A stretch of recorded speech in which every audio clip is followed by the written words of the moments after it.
சிறுகடிக்க ஆசை சரியல்ல டுடே எபிசோட்ல நம்ம அண்ணாமலை இருந்துட்டு வீட்டை விட்டு வெளியே வரும்போது நமக்குன்னு யாருமே ஆதரவாக இல்லையேன்னு சொல்லிட்டு ரொம்பவே நான் வருத்தப்பட்டுட்டேன். ஆனால் இப்போ இந்த வீட்டுக்கு வந்ததுக்கப்புறமா எனக்கு ஒரு நம்பிக்கை வந்துருச்சு. என்னோட வீடும் எனக்கு திரும்ப கிடச்சிரும்னு எனக்கு நம்பிக்கை வந்துருச்சு.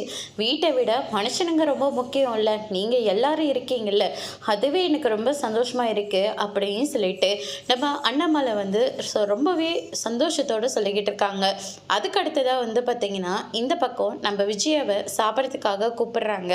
விஜயாவும் சாப்பிட்றதுக்காக போகிறாங்க. அப்போ நம்ம ரவி கிட்ட உங்கள் அப்பா எப்படி இருக்காரு, உங்கள் அப்பா கிட்ட நீ பேசினியா அப்படின்னு சொல்லிட்டு கேட்கவும், அப்பா கிட்ட பேசலாமா, முத்துக்கிட்ட நான் பேசினேன், அப்பா அங்கே ரொம்ப கொஞ்சம் ஒரு மாதிரி நல்லா தான் இருக்காரா அப்படின்ற மாதிரி சொல்லிக்கிட்டு இருக்காங்க. அதுக்கு அடுத்ததாக வந்து பார்த்திங்கன்னா என்ன இது அரிசி அப்படின்னு சொல்லிட்டு கேட்கவும், இது என்ன இவ்வளோ பெருசாக இருக்குது, இது ரொம்பவே உடம்புக்கு நல்ல அரிசி, இதை தான் நம்ம சாப்பிடணுமே.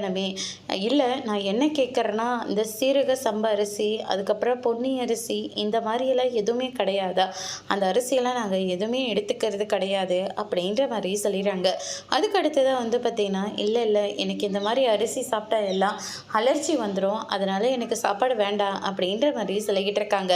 என்ன சம்மதி, நீங்கள் உடம்புக்கு எது நல்லதோ அதை நீங்கள் எடுத்துக்கவே மாட்டிங்களா, எது உடம்புக்கு கெட்டதோ அதை மட்டும் தான் நீங்களாம் சாப்பிடுவீங்களா, டீ காஃபி குடிப்பேன்றீங்க, ஆனால் டிகாஷன் போட்டு கொடுத்தா குடிக்க மாட்டேன்றீங்க, டீ காஃபிலாம் உடம்புக்கு ஹெல்த்தே கிடையாது, ஆனால் இந்த மாதிரி டிகாஷன் தான் உடம்புக்கு ரொம்ப ஹெல்த்து அப்படின்னு சொல்லிட்டு அவங்க ரொம்பவே ஹாஷியாக சொல்லிகிட்டு இருக்காங்க. ஸ்ருதி இருந்துட்டு என்னம்மா பேசிகிட்டு இருக்கீங்க, அமைதியாக இருங்க அப்படின்ற மாதிரி சொல்லிக்கிட்டு இருக்காங்க. அதுக்கு அடுத்ததாக வந்து பார்த்திங்கன்னா இந்த சைடு நம்ம விஜயாவுக்கு அங்கே இருக்கிற சாப்பாடு, அவங்களோட லாங்குவேஜ், அந்த அவங்க பேசுகிற விதம் எதுவுமே சுத்தமாக பிடிக்கவே இல்லை. அதுக்கடுத்ததாக வந்து பார்த்திங்கன்னா நம்ம அண்ணாமலை இருந்துட்டு ரொம்பவே வருத்தத்தோடு இருக்கார். சரின்னு சொல்லிட்டு படுத்துட்ருக்காரு.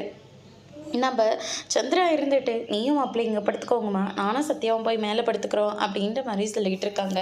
எங்களுக்கு எந்த பிரச்சனையும் இல்லைம்மா, நாங்களே போய் மாடியில் படுத்துக்கிறோம், மாமா ஏதாவது எந்திரிச்சானா எங்களுக்கு ஃபோன் பண்ணுங்கள், நாங்கள் கீழே வந்துடுறோம் அப்படின்ற மாதிரி சொல்லிடுறாங்க. அதுக்கு அடுத்ததாக நாங்களே பார்த்துக்கிறோம்மா அப்படின்னு சொல்லிட்டு நம்ம சந்திரா வந்து சொல்லிடுறாங்க. அதுக்கு அடுத்ததாக இந்த சைடு வந்து பார்த்திங்கன்னா அப்பா நமக்காக தான் நல்லா இருக்கிற மாதிரி நடிச்சிட்ருக்காரு, ஆனால் உடம்பளவில் ரொம்பவே நொறுங்கி போயிருக்காரு. அந்த வீட்டை எப்படியாச்சும் நம்ம மீட்டே எடுத்தே ஆகணும். அத்தை வந்து அந்த வீட்டில் நல்லா இருக்காங்கன்னு எனக்கு தெரியும், ஆனால் அவங்க எப்படி நடத்துவாங்கன்னு எனக்கு நல்லாவே தெரியுங்க. அத்தை என்னை எப்போ பார்த்தாலையும் ஏதாவது ஒன்று சொல்லிக்கிட்டே இருப்பாங்க, ஆனால் இப்போ அத்தையோட வாய்ஸ் கேட்காம எனக்கே ரொம்ப கஷ்டமாக இருக்குது. குடும்பம் எல்லாமே சல்லியாக செதஞ்சு போய் இருக்குங்க. எப்படியாவது மறுபடியும் கஷ்டப்பட்டு அந்த வீட்டை நம்ம மீட்டு எடுத்தே ஆகணும், அதுக்காக என்ன வழியோ நம்ம அதை தேர்ந்தெடுத்தே ஆகணும் அப்படின்னு சொல்லிட்டு மீனாவும் மொத்தமும் வந்து அவங்க எப்படி அந்த வீட்டை மீட்கணும்னு சொல்லிட்டு ஒரு பக்கம் போராடிட்டு இருக்காங்க. அதுக்கடுத்து தான் இந்த சைடு வந்து பார்த்திங்கன்னா நம்ம மனோஜால் வீட்டில் அங்கே தூங்கவே முடியல. நம்ம சந்தோஷ் என்னடனா கொரட்டை மேலே கொரட்டையாக விட்டுக்கிட்டே இருக்காரு. இன்னொரு பக்கம் நம்ம எலி வேற வந்துட்டுருக்கு. அது எலியை பிடிக்கிறதுக்காக மனோஜ் ஒரு பக்கம் ரொம்பவே ட்ரை பண்ணுறாரு. நைட்டு ஃபுல்லாக தூங்காமல் உட்காந்துக்கிட்டும் இருக்காரு. அதுக்கு அடுத்து தான் வந்து பார்த்திங்கன்னா அடுத்த நாள் நம்ம சிந்தாமணி இருந்துட்டு அவங்க ஆட்கள் கிட்ட யார் எங்கே இருக்காங்கன்ற விஷயத்த வந்து தெரிஞ்சுக்கிறாங்க. அண்ணாமலை இருந்துட்டு மீனாவோட அம்மா வீட்டில் இருக்கிறாங்கன்னோ, விஜயை வந்து ஸ்ருதியோட அம்மா வீட்டில் இருக்காங்கன்னு தெரிஞ்சுக்கிறாங்க. அதுக்கடுத்து தான் நம்ம நினச்ச மாதிரி அந்த குடும்பம் எல்லாமே ஆளுக்கு ஒரு திசையில் பறந்து போயிட்டாங்க. இனிமேல் அந்த வீட்டை எப்படியாவது நம்ம மீட்டு எடுத்தே ஆகணும் அப்படின்னு சொல்லிட்டு ரொம்பவே சந்தோஷமாக இருக்காங்க. ரோகிணி வராங்க. கேட்கவே ரொம்ப கஷ்டமாக இருக்கா ஆண்டி, ஏன்ட்டு இப்படிலாம் பண்ணீங்க அப்படின்னு சொல்லிட்டு கேட்கவும், இன்னும் அந்த வீட்டை விட்டு வெளியே துரத்துனாங்க. இல்லை அவங்க மட்டும் குடும்பத்தோட ரொம்ப சந்தோஷமாக இருக்கணுமா, அவங்கள பழி வாங்க வேண்டாம், அதனால தான் நான் இப்படியெல்லாம் பண்ணேன். இதுதான் மனோஜும் பக்கம் இழுக்கிற ஐடியா. எப்படியாவது இந்த சான்ஸை பயன்படுத்தி மனோஜோடு நீ சேர்ந்துரு அப்படின்ற மாதிரி சொல்லிக்கிட்டு இருக்காங்க. ஏற்கனவே மனோஜ் ஸ்டேஷன்லேருந்து வெளியே கொண்டு வந்ததுனால மனோஜோட மனசில் நான் இடம் பிடிச்சிட்டேன்.